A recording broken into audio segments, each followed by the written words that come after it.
Good afternoon, and if you're far enough west, good morning to everyone. My name is Aaron Smith. I'm the CEO of the Energy and Environmental Building Alliance, and I'm pleased, as always, to be joined by my good friend Nancy Bakeman. Today, we're going to be talking to Sean Vo with Levven, and I will tell you, at the EBA Summit this year, we had maybe 45 different vendors, and I think Levven was one that generated the most excitement. So much so that we've asked Sean to come and present to us here today. And Levven is an incredible technology that saves time, energy, and cost in your new builds while providing energy-saving smart switches throughout the home. So we're going to take Q&A throughout. Feel free to put any questions that come up in the Q&A section. You can also use the chat section as well, and we will get to those. And then this will be uploaded to the eba.org learning management system, the EBA Academy, and then it'll also be on our Better Homes, Better Future podcast. So Sean, you're joining us from, where are you again? You're out west, right? I'm down in Houston, Texas. Houston, Texas. Okay, a little bit west of us here. Yep, and the weather's great in Houston. Well, it's great to welcome you here. It's a little bit colder in Minneapolis, as you can imagine. Oh, I know. I'm jealous that you guys get a little bit more snow than me, but if you ever want to come warm up a little bit, venture on down my way. I think I will come down and see you in April timeframe. Well, thank you for being here and having me. Really, this session is about one question. How do we make sustainable something every homeowner can access? And no, not just the ones that can afford upgrades to have sustainability, but democratizing it as a whole. Because if we want sustainable homes to scale, if we want them to be a new normal, we can't rely on big leaps or luxury add-ons. We have to rethink the small, often invisible parts of the build that quietly shape performance, cost, comfort, and carbon. And that means looking at the places where inefficiency hides, where friction slows us down, and where old assumptions are holding us back. Today, we're going to zoom into one of those places, electrical. Not because it's the flashiest piece of the house, but because redesigning the small things is often what unlocks the big gains. This is a conversation about innovation, yeah, but also about access, affordability, continuous improvement, the things EBA has been championing for decades. So let's dive in. Now, I'm a field guy who loves data.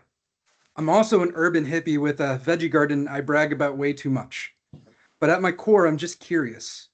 I'm curious about how homes really work. Curious about why certain things are hard and why they don't have to be. Curious about why tiny efficiencies ripple throughout the entire build and the inefficiencies that break them down somehow end up feeling normal. And that curiosity is exactly where today's conversation begins, because the biggest innovations in our industry never start with technology. They start with a question. What if this thing that we've always done it this way doesn't need to be done that way anymore? That's the lens we're going to use today. Not how do we add more complexity, but what happens when we remove the parts that never needed to be there in the first place. When I talk to builders about efficiency, I hear the same thing over and over again. Sean, I don't care about soft costs. They're not on my P&L. And for the most part, they're right. If this were an in-person webinar, I would have asked how many of you really have heard or said this before yourself. There is no line item on a spreadsheet for the day lost because trades weren't synced, the reinspection because a switch landed behind a door swing, the drywall repair from a cut that never needed to be made, the blower door score that slipped because penetrations multiplied. Soft costs don't show up on paper, but they show up everywhere else, in schedules, in cycle time drift, in coordination overhead, in trade frustration, and in margin erosion. Soft costs are like air leaks. You don't see them, but you absolutely feel them. And here's the shift we need to make as an industry. Soft costs only stay soft when they stay unmeasured. The moment you quantify them, they become controllable. If you can measure variation, you can reduce it. If you can measure penetrations, you can eliminate them. If you can measure handoff delays, you can fix sequencing. If you can measure temperature drift and you can tune to the envelope, well, that's the how. The real work in turning invisible friction into visible data, because once the real work is in turning invisible friction into visible data, because once you do that, the entire cost structure changes. And here's the part we rarely say out loud. Every soft cost also has a carbon cost. Every extra cut in drywall, every unnecessary penetration, every tube of foam, every hour a truck idles on site waiting, it all adds embodied carbon and operational drag. Soft costs aren't just financial, they're environmental.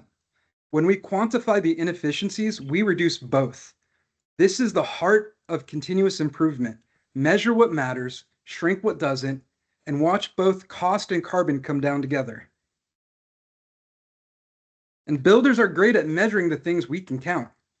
The materials we order, the labor we schedule, the fixtures we install, the devices we spec. We track all of that because it shows up on invoices and spreadsheets. But the thing that actually erodes profit, the thing that quietly eats time, budget, and momentum, almost never live in those categories. They hide in the spaces between trades, in the hours crews spend waiting for someone else to finish, in callbacks that weren't technically anyone's fault, and penetrations that need sealing. It's in sequencing drift, those tiny everyday deviations that stack up into real dollars. Those are the soft costs. Now, let's zoom out for a second and look at the electrical as a whole. Most of what we do today in electrical wasn't designed for the homes we build now. It wasn't designed for high performance envelopes. It wasn't designed for blower door tests. It was designed for a different era, for incandescent bulbs, drafty assemblies, houses where air ceilings didn't exist. And because of that, we inherited a system built on miles of copper running through walls, switch legs everywhere, travelers zigzagging between floors, a box on every stud, PVC coatings, material hardware, dozens of penetration, and a whole lot of foam to seal it all back up. Not because anyone thought this was the best way, but because it was simply the oldest way. Electrical didn't evolve alongside modern building science. It just kept getting patched, extended, and adapted, while the rest of the home moved forward.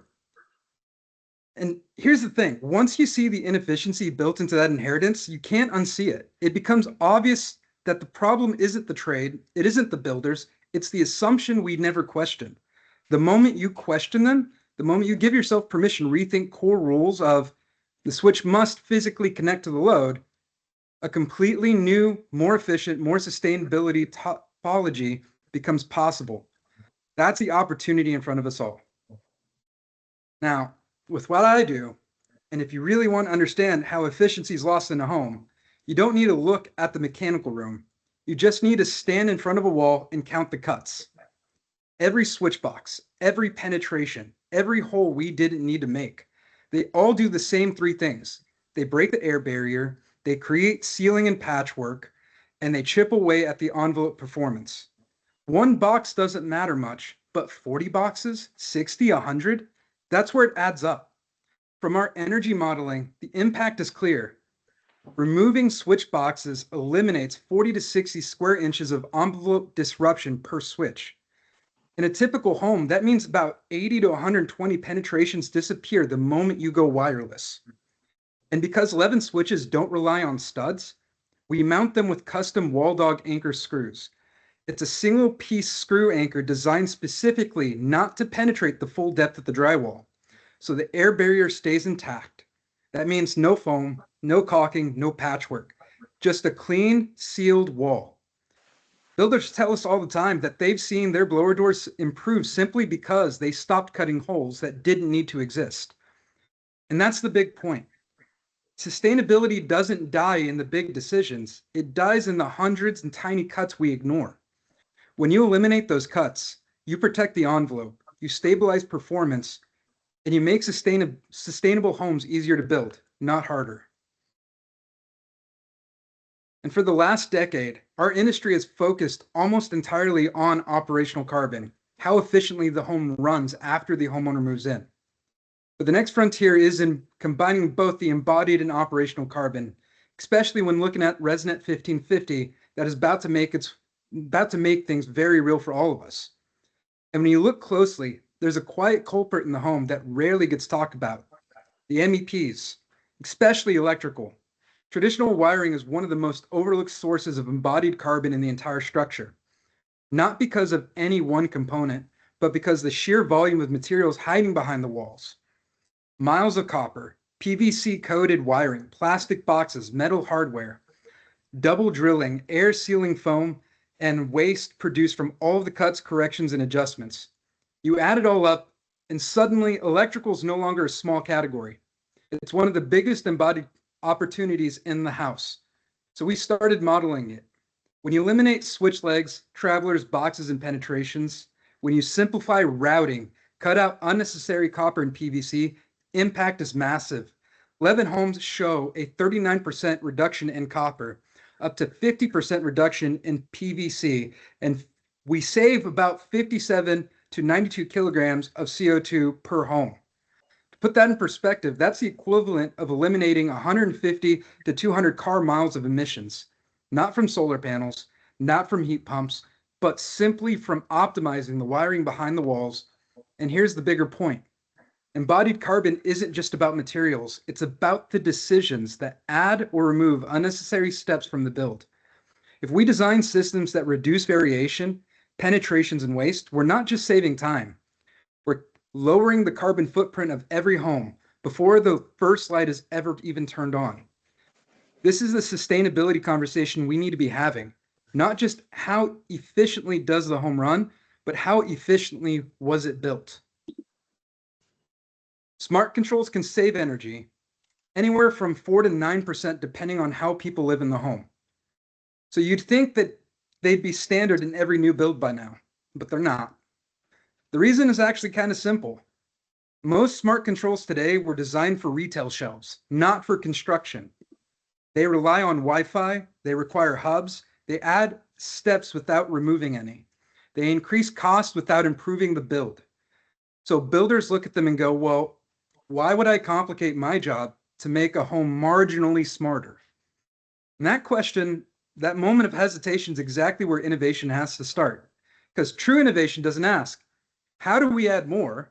It asks, what if we remove the thing causing friction in the first place? In electrical, every ounce of complexity comes from one assumption we never questioned.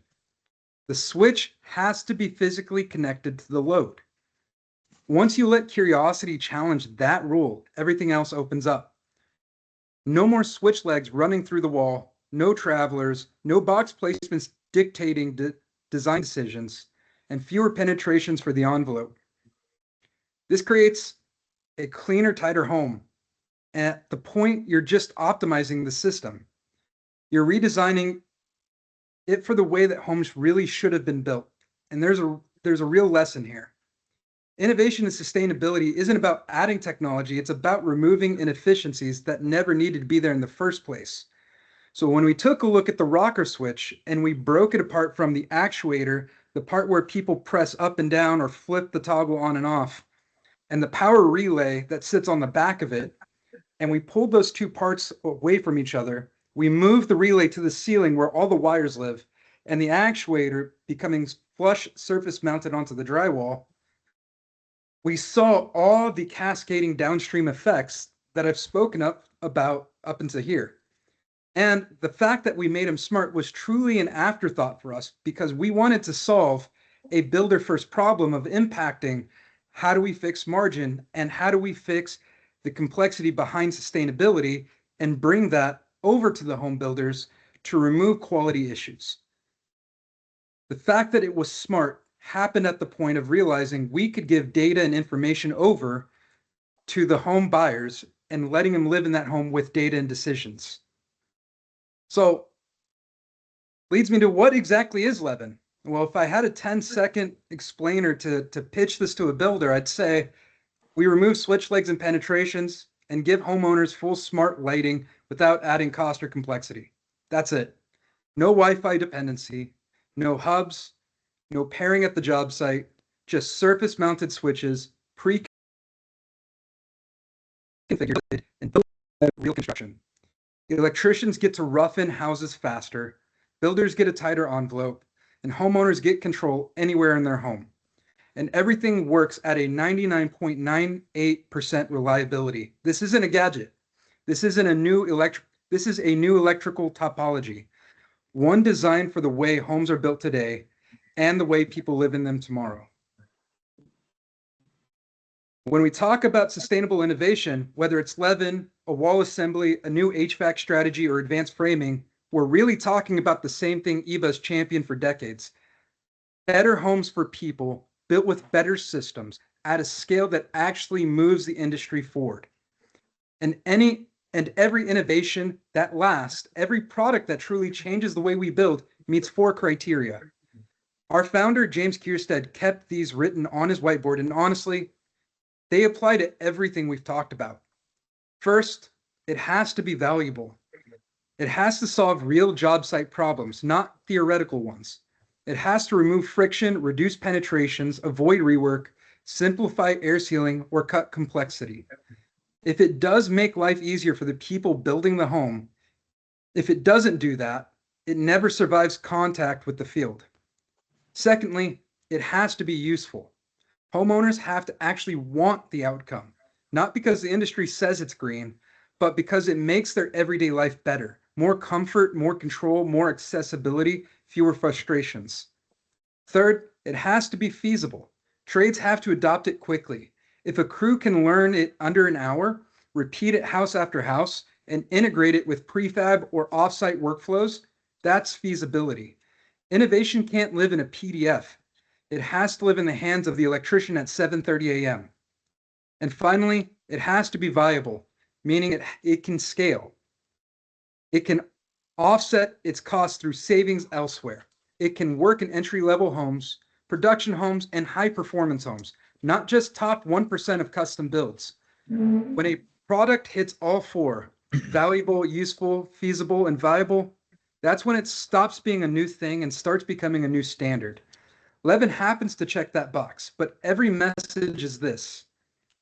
Every step towards sustainability has to be designed this way if we want it to reach every price point, every geography, and every builder. When we talk about innovation in home building, it's easy for everything to sound theoretical. Save time, reduce waste, improve performance.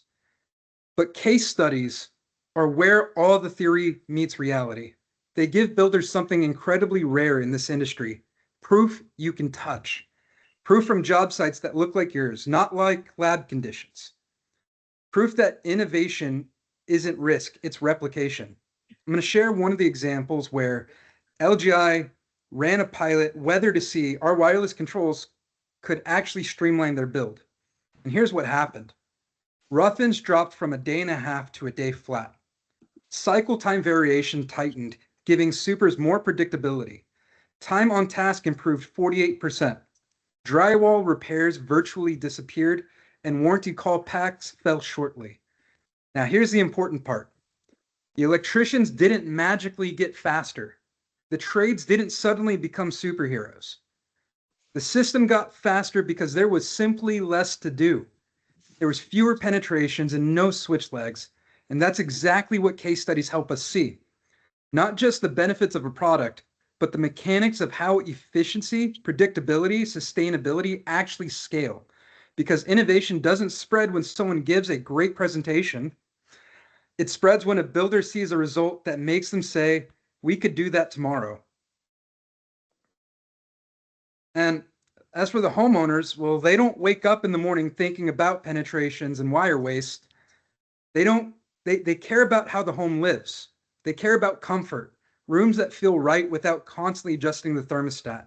They care about convenience, lighting that works the way their life actually works, not the way the blueprint imagined it or a designer in a room pressed a button to say, I want the switches to go there. They care about control, being able to make the home respond to them, not the other way around.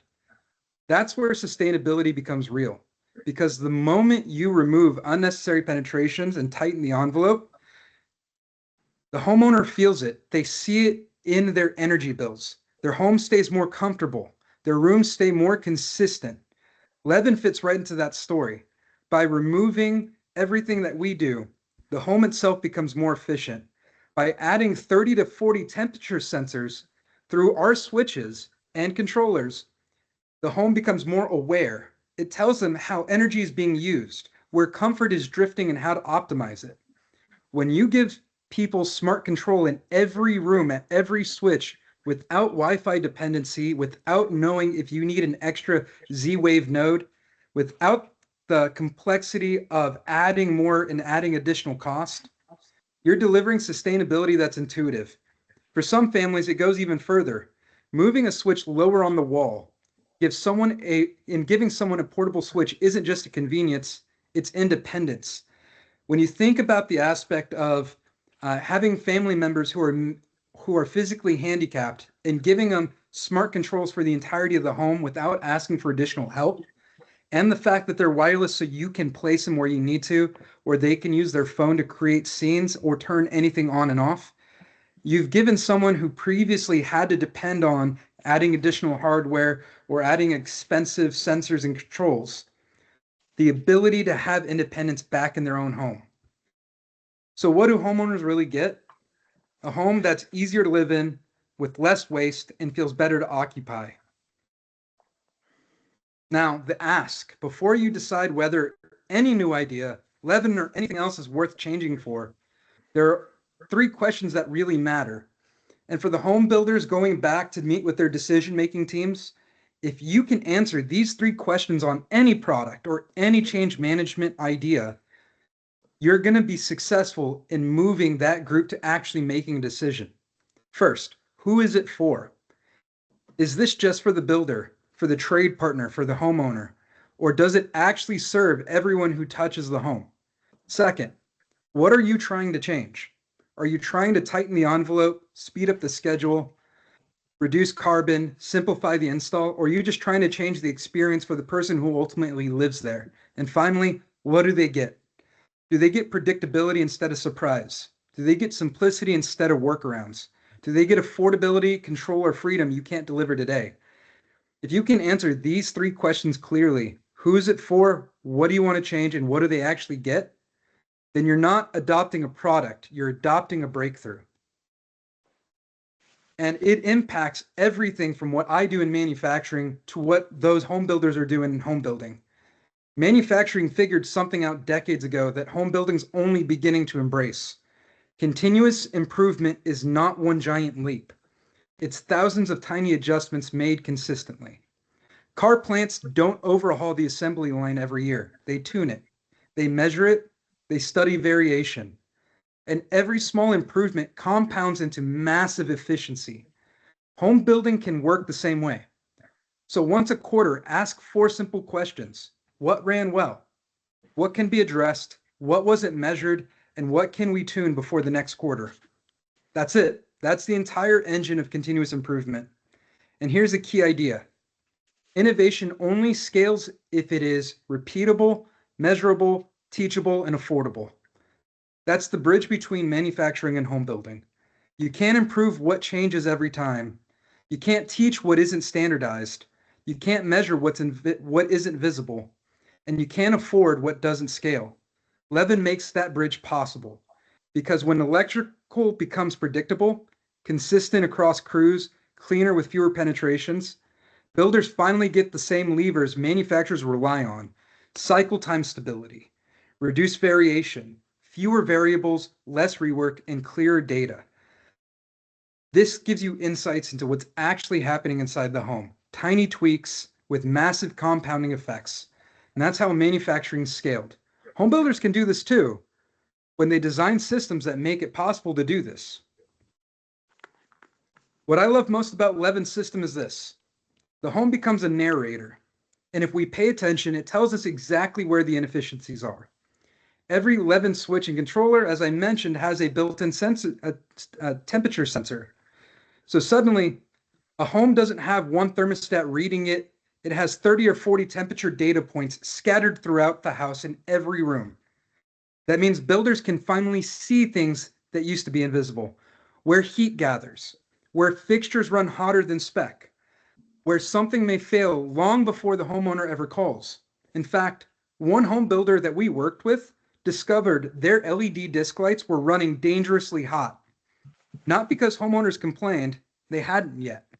But because our controller showed a temperature spike in the usage of these specific LEDs, they were able to swap those fixtures out before warranty claims start rolling in 3 or 4 years down the line when they promised the homeowner that these LED discs last 10 years. Because a lot of home builders don't realize we're not just putting in light bulbs anymore. These aren't the incandescent bulbs. They are electronics with a driver that gives off a tremendous amount of heat, and heat kills electronics. And that's what proactive sustainability looks like. And for homeowners, the same data becomes comfort insights. They can open an app and see how warm or cool each room is because every switch they touch has that data. On the back end, we see usage patterns, early failure signals, warranty trends, smarter control adoption rates, and how homes actually behave, not how we hope they behave. And all of this gives builders something they've never had before: real-time feedback loops, a house that talks back, a system that reveals inefficiency instead of hiding it. This is just a few examples of how Levven listens and wants to help you understand your homes. And sustainability doesn't become affordable by cheapening their products. It becomes affordable by removing the inefficiencies we've lived in for decades. Every piece of wire we don't pull, every PVC coated conductor we remove, every box we eliminate, that's less material, less labor, less waste, and less carbon. And when you look at traditional electrical installs, you see the same story every time. Copper coils of wire that never got used, penetrations that had to be sealed with cans of spray foam, drywall cuts around boxes that had to be patched, extra trips because a switch got missed or a door swing changed. There's variability between crews that forces the schedule to stretch. None of these things show up on a P&L. All of them show up in the cost of home building. With Levven, that inefficiency simply disappears and the results compound. Less material means less embodied carbon. Fewer penetrations means a tighter envelope. The more waste you eliminate from the system, the more affordable sustainability becomes, not just for premium homes, but for production in every home. This is how we scale, and this is how we utilize Levven's technology to democratize this across the whole. So accessing sustainability isn't a technology problem, it's a design problem. It's the idea that homes shouldn't need expensive upgrades, specialty wiring, or high-income home buyers just to offer convenience, efficiency, and control.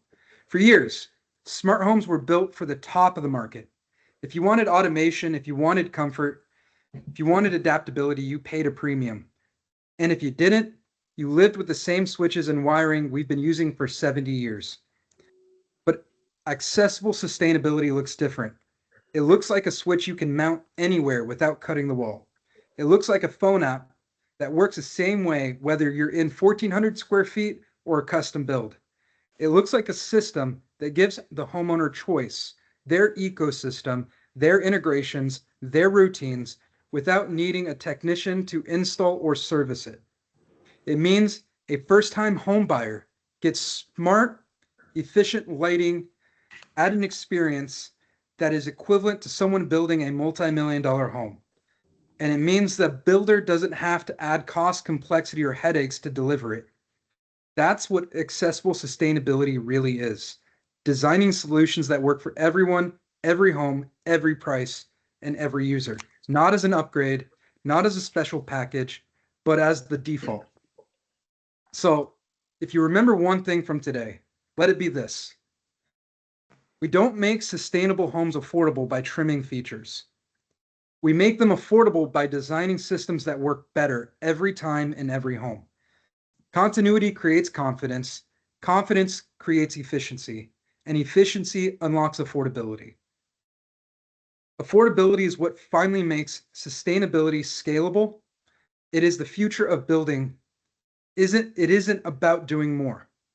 It's about doing what we already do, smarter, cleaner, and with fewer variables.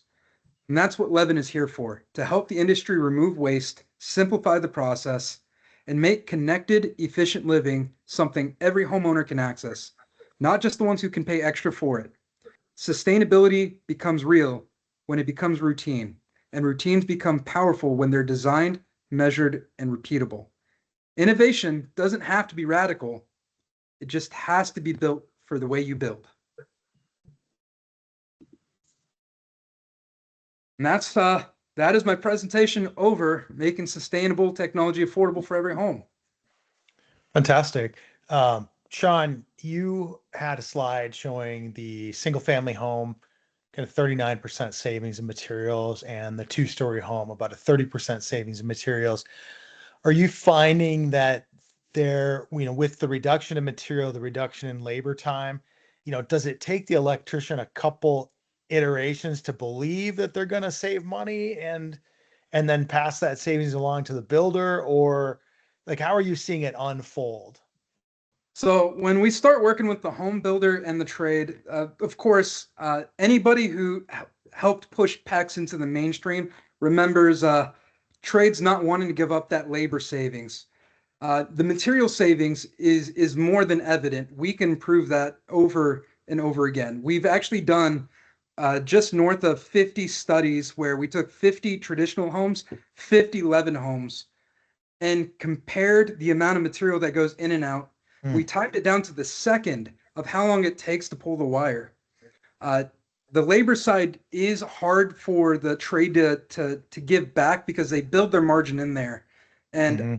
after talking with multiple home builders over the landscape of what we're seeing, with material costs increasing and everyone looking for ways to cut out costs, they're really hammering the trades to reduce their bids to them. So Mm-hmm. when I come in and saying I'm going to make it faster, so you can reduce that cost to the home builder, of course, there's pitches and there's torches coming after me with what I'm saying there. But because of the fact that it really does do a labor capacity gain for those trades, we've had some of the larger electricians in the U.S. do full-on adoptions of this. Mm-hmm. The example I gave was Haskins Electric, who's based in Arizona but does work in Nevada, New Mexico, and West Texas. And that allows for us to use them as an example to other contractors and trades to gain adoption and momentum. Mm-hmm. It seems like younger electricians would be early adopters. Are you doing training at the local union halls or IBEW or some of those types of schools for younger electricians as well? Yes, that has mostly been done on our Canadian half of our business. We're based in Edmonton, Alberta, and we've offered out additional materials to be donated to the trade school there. We're open to working with a lot of the electrical contractor schools to provide material and education. And it is the younger crews that really like it because I grew up with a family of trades. I've seen my uncle pressing a drill through a top plate and the amount of pain it puts on his back. And so Yeah. it's something near and dear for me to know and see. Yeah. Um, what is distribution look like across North America today? You're out of Edmonton, but is this something that, if we spec it in, that my electrician can pick it up at J.H. Larson or at Viking Electric or anywhere that they go? How does it look right now? Right now, we are partnered in with Sonopar through Summit Electric, Mhm. uh, and that partnership is growing because a lot of our stuff that we're doing is direct distribution through us. Uh, it is because we're looking at how we pre-program everything for the contractor so that there's no Mhm. programming out in the field. We do have contractor pre-packaged homes in our inventory where we're taking a small home, medium, and large. So Okay. they're So pre-organized by that. it's almost like a kit of parts for this style of home, a 3 bedroom, 2 bath, whatever. Got it. Correct. Yeah. And that's what we're really launching in distribution, and we're gaining more distribution partners as we're growing and scaling. But if for the trade partners that are okay ordering direct from us, it makes it super fast and easy to order. And for homeowners, we're on Amazon. Nice. Nice. Um, Talk to me about, you mentioned PEX. I was one of those people selling PEX back in the old days. Uh, But one of the critical things that we did was we did designs of the houses in packs so that the builder and the plumber could see, okay, this is exactly how we execute this. Are you doing something similar for builders where you can do an electrical plan with the new Levven product and kind of contrast that to how they would have done the electrical plan in the past? I just live on hopes and dreams and say, here's the stuff, figure it out. No, we we absolutely do. That's part of our initial process is redlining the floor plans for the trades. Okay, that's Uh, great. they're going to be the experts in their area. Some areas require for the electricians to separate the lighting from the receptacle loads. Some areas don't, and we want the trades to adopt this, so we got to fit their mold. What we Hmm. do is we build up the red lines and say that this is our guideline, this is our recommendation. We want them to be comfortable, and we explain why we recommended the things we did and how this is the path for the highest efficiency. But ultimately, we let them have more of that reign when it comes to being on site. We're on site for the first 3 installs for every trade partner to Okay. coach and train and mentor. Yeah. But we want them to make this part of their workflow where it's comfortable for them to learn. Yeah. So is the best person to train in that our electrician for the job? So you're gonna, you know, we want it as the builder. I mean, everything you talked about today, I'm like, this makes so much sense. I love this product. I have another question of why did it take until now to invent this? It seems like ketchup in a plastic bottle. Like why did it take so long? And do you do the first three trainings with my electrician? Yes, we do the first 3 trainings with the trade, and that's purely for a QA standpoint. Hmm. Because if it's a trade that uh, isn't really on board of doing this, they're going to obfuscate the results. And Mm. anybody who adopts technology knows the moment something looks like it's going wrong, point to the technology, it's their fault. It's Sean's It's fault. it's not the computer that's doing things wrong. It's me, but I'm going to say it's the computer. Um, Yeah. and it really takes an outside perspective to bring innovation in. When James founded Levin, he was building wireless hot tub controls. And so he was taking controls and he wanted to enclose it and encapsulate it with insulation and completely seal it so there could be a reduction of leaks. He wanted to build a Yeah. superior hot tub to his competitors. Nice. And it was actually a home builder in Edmonton, Landmark Homes, that said, Oh, "Hey, wait landmark. a Yeah. minute. My wall frames have this wiring harness that I seem to be failing them in inspection because we're building it to drywall and manufacturing, but I have this hot tub that has wireless control. Why can't this be one and the same?" So we looked at solving a problem for a builder and not looking at bringing it direct to consumer, and that's where the aha moment really happened of, yeah, it makes sense. Let's encapsulate the wall. Let's make sure it's tight. And that's how Levin was born. Yeah. Talk to me about you said you're pre-programming the controller and the switches. So let's say I've got a den area and I've got a two-way, or three, two switches on each end to turn it on, shut it off. So the way I understand it is those are talking at, what was it, 900 hertz or 900 megahertz. And there's a serial number on the controller up in the light fixtures, and you're making sure that those two rocker switches are matching that at the factory.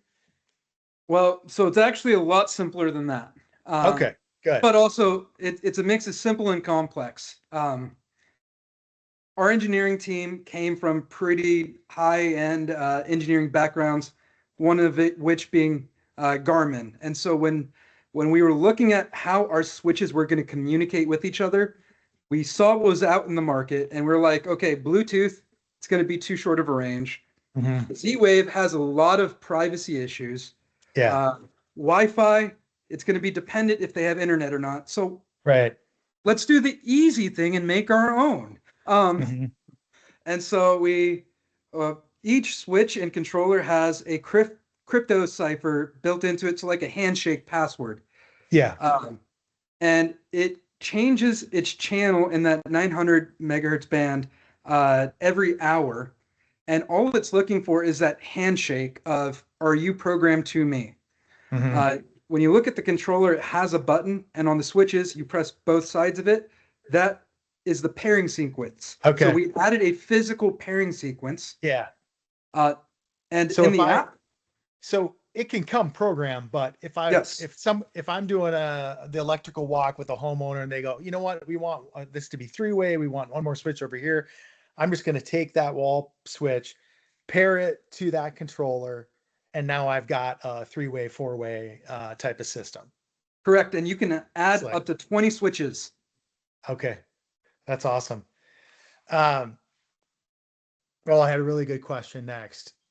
I noticed there was a battery required at the wall switch. Talk to us about that. How long does it last? Are we going to need to train homeowners to do that? And then are you looking at energy harvesting for those switches over the long term? Because I love energy harvesting from physical switches or from resonance in the homes. Tell me about that. Okay, that's I love it because you're diving into topics that I really nerd out about. Okay. Um, I also love gardening too. We can talk about that next. so the to answer the battery part, we made it so the battery lasts about 30 days. I'm just kidding. Um, Okay. Thank God. Yeah. the battery lasts 7 to 10 years with 15 presses a day. It's a Okay. CR2032. Uh, Sure. Watch it's so a battery. little watch battery. Costs about Yep. 30 cents on Amazon. Yep. Not getting paid by Amazon for all these drops, just a matter of convenience. Yeah. Um, but with it, we wanted to make sure you could change the battery without removing the switch off the wall. Uh, Nice. and it fits nice and snug in there. So you just pop the switch plate off and you push the battery out. It's changed. You have two ways of Awesome. knowing, either in app or when you press the button, it'll start flashing about 20 times red. And that gives you about a year's notice the battery's running low.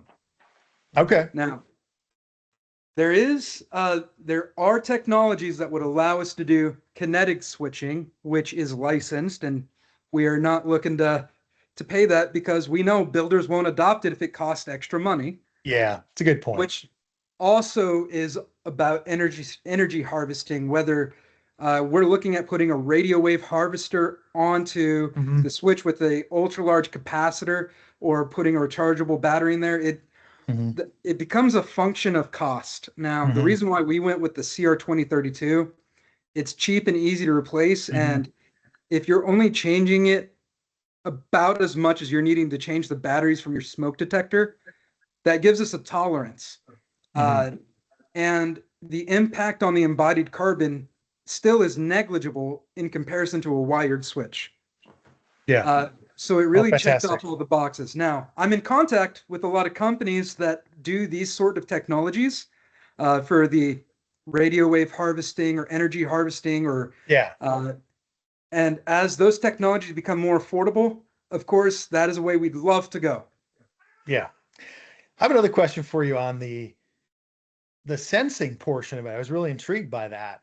So is the sensing just at the controller, up by the light, or is it at the wall switch, or is it at both?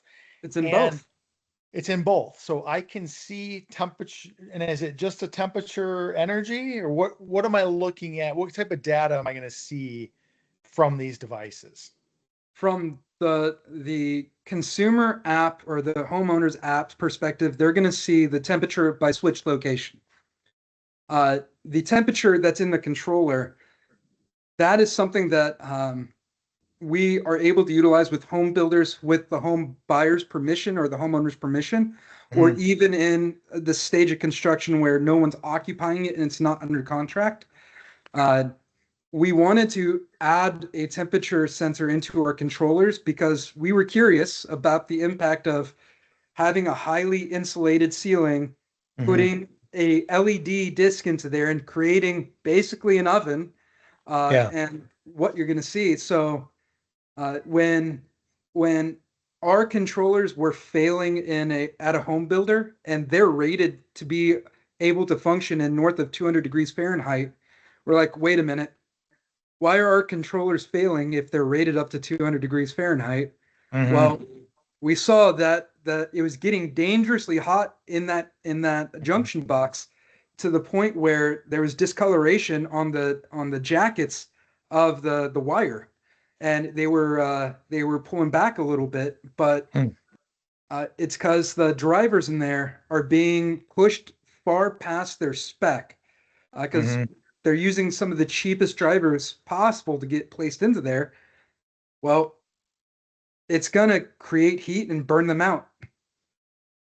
Yeah, that's great. So we can pick up temperature reading across it.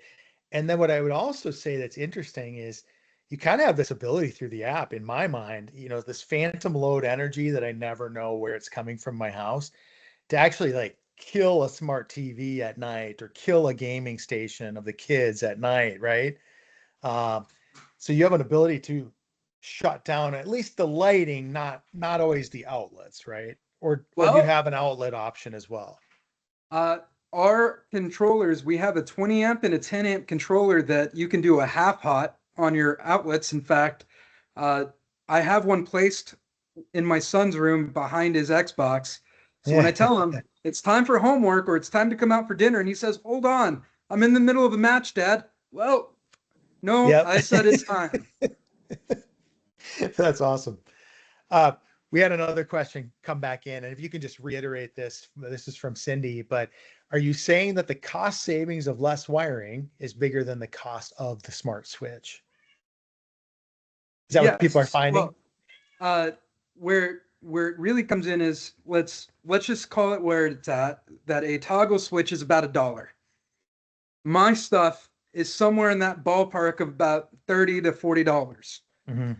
I've got to make up that tremendous amount of cost difference. And what we've seen is that with reducing about 30% of the wire, the boxes, the labor, and Hmm. with even now we have a dual output controller, so meaning it can control two loads instead of one.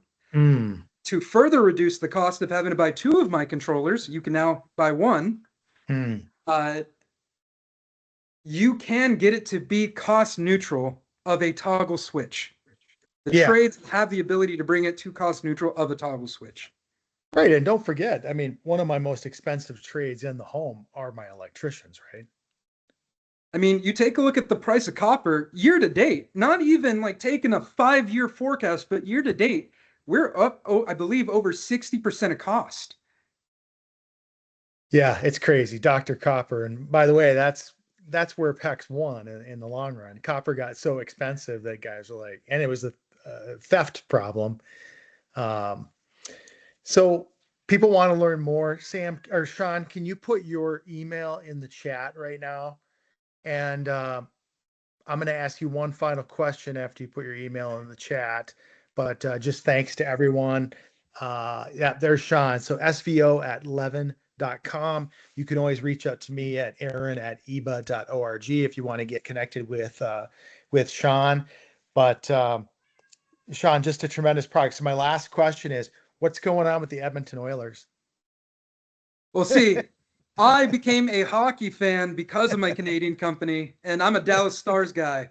So, Oh, that's right. You're on the Stars wagon. Yeah, I you figured. know, with our Yeah, with our new Dallas. Edmonton coach, um, Yeah, yeah, that's right. Yeah, stars are looking good. Stars are looking good.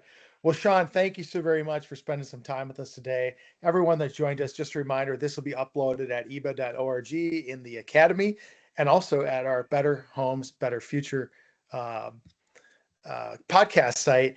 And then you can reach out to SVO at levven.com to get in touch with Sean and look at adoption of this incredible product. I have one final selfish question for you, Sean.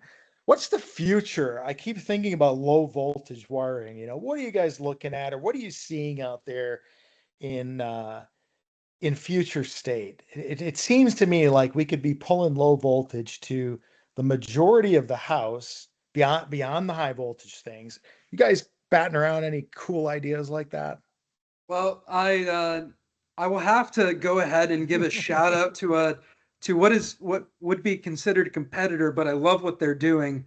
Uh, That's going to be a Clean Life. They've got this low voltage system they're doing, but we're keeping a close eye on low voltage. Yeah, Uh, Dropping down from a 14 gauge wire to an 18 gauge wire, yeah, there could be some savings there. Uh, absolutely. but but as far as Levven is concerned, because we're building science nerds dressed up as a manufacturer, our thing that we're looking at is okay. We have dimmers, we have on off, we have temperature. What we really need to go for next is a sensor that we're prospectively looking at rolling out in the next 6 months to a year. One sensor that can see ambient daylight, humidity, and vacancy occupancy all rolled into one. Hmm, Uh, very cool. what we've seen is people really care about IAQ, indoor air quality, and they really like having data and control over actionable things in the home. So if we can Yeah, provide them that, we want to give it to them. fantastic. Sean, thanks so much again. Thanks to everyone that joined today. Thank you.